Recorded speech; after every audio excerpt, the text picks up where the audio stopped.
Pergunta muito interessante, meus amigos. Essa eu fiz questão de selecionar aqui para a nossa videoaula informações sobre o BRICS, um grupo formado por grandes países emergentes do planeta, formado obviamente, né? Inclusive ele faz menção a uma sigla, B de Brasil, R de Rússia, I de Índia, C de China e S vem de South Africa, ou seja, a África do Sul, compondo este retrato dos BRICS. Aliás, eu gostaria de fazer uma contextualização com vocês, para que vocês percebam que talvez as perguntas ligadas ao BRICS mudem um pouco o tom a partir de 2014, principalmente agora ao longo de 2015.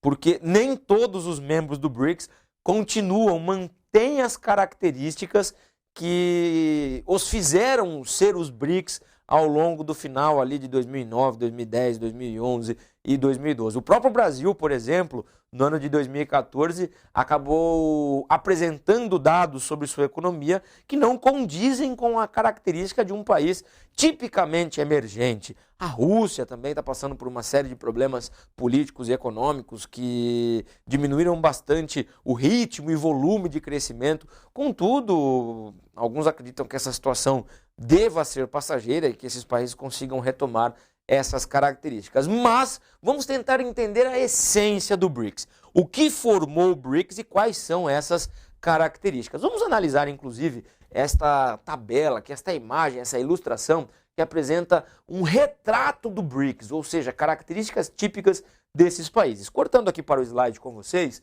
nós temos que entender primeiro quem é quem no bloco dos chamados países emergentes. Eu já disse para vocês que BRICS é uma sigla que estabelece a união entre Brasil, Rússia, Índia, China e África do Sul. Muito bem. Vocês podem perceber que nós estamos falando de países relativamente populosos. Com dados aqui baseados mais ou menos em 2010 e 2011, o Brasil com 190 milhões de habitantes, a Rússia com um pouco mais de 140 milhões, a Índia próxima aí a 1,2 bilhão, a China mais de 1,3 bilhão e a África do Sul aqui a menor população, mas mesmo assim com mais de 50 milhões de habitantes. PIBs muito expressivos, o do Brasil mais de 2,5 trilhões de dólares, a Rússia próxima aos 2 trilhões, a Índia próxima também aos 2 trilhões, o mais modesto a África do Sul com 422 bilhões e a China perto de 7 trilhões de dólares.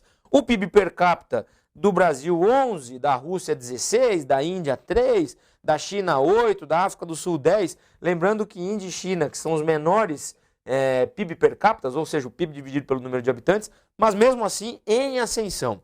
A inflação relativamente aqui entre a casa de 5% e 10%. O desemprego, Índia, dados não disponíveis, a África do Sul com um pouco mais aqui, algo em torno de 24%, mas os outros girando entre 6%, 5%, 7%.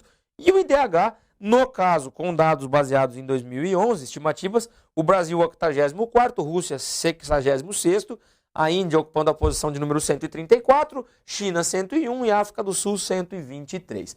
Mas vocês podem perceber que a grande palavra que expressa as características que unem os membros do BRICS seria a palavra emergente.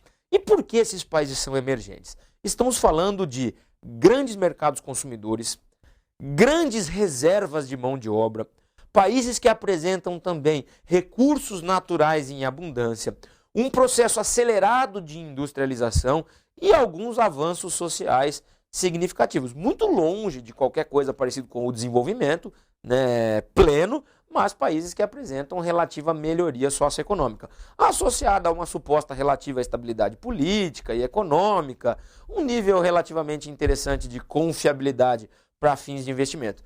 E aí quando você observa tudo isso, você deve estar dizendo, professor, você está louco, você está falando do Brasil no ano de 2015? Óbvio que nós estamos tendo vários problemas de credibilidade, de economia, de inflação no Brasil em 2015. Mas aí eu peço para que vocês façam e remetam a esta ideia original de BRICS, num Brasil que crescia 7% ao ano, que se colocava como candidato a uma grande potência, assim como outros membros desse BRICS. O que une esses países, então? É isso que a pergunta está observando com vocês. Vamos observar algumas informações de cada uma das alternativas para que nós possamos encontrar aquilo que se mostra corretamente. Ele pede, inclusive, para você analisar a tabela abaixo e, a partir de agora, anotar a alternativa correta com relação aos membros do BRICS. Cortando aqui para o nosso slide, nós possamos observar. Alternativa A. O termo BRIC, porque inclusive quando ele foi criado ainda não existia a África do Sul, por isso que aqui está BRIC, não BRICS, foi criado em 2001 pelo economista inglês Jim O'Neill para fazer referência a todos os países em desenvolvimento do planeta, exceto os já incorporados ao mundo desenvolvido como Brasil, China e Rússia. Não faz nenhum sentido, inclusive porque se você colocasse todos os países em desenvolvimento, a sigla não seria exclusiva a Brasil, Rússia, Índia e China, portanto essa não está correta. Vamos para a alternativa B. Estes países emergentes possuem características comuns, como, por exemplo, o bom crescimento econômico. Especialistas indicam que, em breve, Rússia, herdeira política e econômica da antiga União Soviética, ultrapassará facilmente o PIB da China e será a segunda economia mundial. Totalmente errado. Na verdade, se coloca a China como uma grande adversária do próprio Estados Unidos, que é o maior PIB do planeta. Hoje é algo em torno de 15 trilhões de dólares. Estima-se que na década de 2020, um pouco mais, um pouco menos, a China chega ao patamar da economia dos Estados Unidos. A Rússia, mesmo sendo a herdeira política e econômica da União Soviética, ainda não faz jus a um PIB que possa ameaçar a segunda posição e até virtualmente, possivelmente, a primeira posição da China. Eu vou pular por razões óbvias a alternativa C e vou para D com vocês.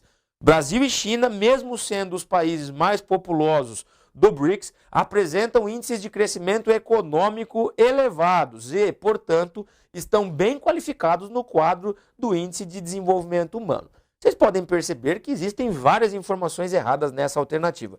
Primeiro que Brasil e China não são os mais populosos do BRICS, em razão da China ser o primeiro e o segundo ser a Índia, não ser o Brasil. O Brasil, na verdade, vai ocupar a terceira posição quando faz menção ao critério quantidade de pessoas, ou seja, população. E, igualmente, eles não estão bem qualificados no IDH, ocupando posições, como vocês podem perceber, no caso dos dados deste ano, Brasil e China, o Brasil 84º e a China a posição de 101ª na classificação do IDH. Portanto, essa também está errada. Por exclusão, nós chegamos à alternativa C. Mas não é por exclusão. Na verdade, a alternativa C tem várias informações que nos auxiliam a marcá-la. Por exemplo, ao contrário do que algumas pessoas pensam, estes países não compõem um bloco econômico. Guardem esta informação. BRICS é um grupo de países que possuem semelhanças e estabelecem acordos, compartilham e buscam algumas alianças para se fortalecer, mas não formam um bloco econômico, como muito bem coloca essa alternativa. Eles apenas compartilham de uma situação econômica com índices de desenvolvimento e também algumas características parecidas. Formam uma espécie de aliança que busca ganhar força no cenário político e econômico internacional diante da defesa de interesses comuns. Pergunta muito interessante, inclusive recentemente, numa das reuniões anuais do BRICS, a grande reunião anual do BRICS em 2014, que foi realizada no Brasil, foi criado um grande banco de desenvolvimento do BRICS, mas isso não faz deles, em hipótese alguma, um bloco econômico. Portanto, com toda certeza, a esta questão, marcamos a alternativa C.